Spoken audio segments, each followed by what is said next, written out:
Goeiemôre geliefde kinders van die Here, dit is Pastor Kipiro wat praat. Ek groet u weer eens vanmôre in die mooi naam van die Here Jesus wat krag dra, die naam wat nog nooit sy waarde verloor het nie. Die naam wat ons nog nooit teleurgestel het, die al sou mense ons seermaak, bly die Jesus getrou.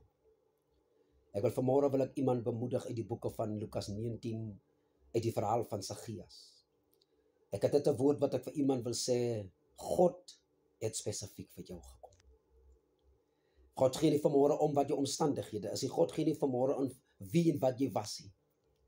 God stel belang in jou nou.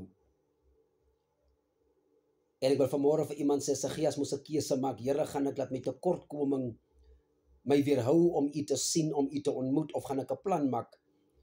En Saggeus bevind hom in 'n wilde vyeboom.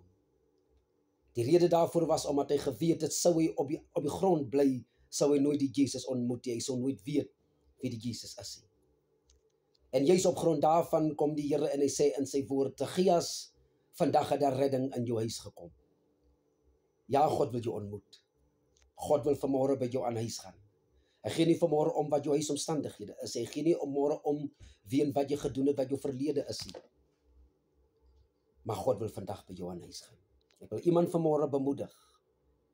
God is spesifiek vir jou gekom. Want hy wil redding in jou lewe wil hy bring.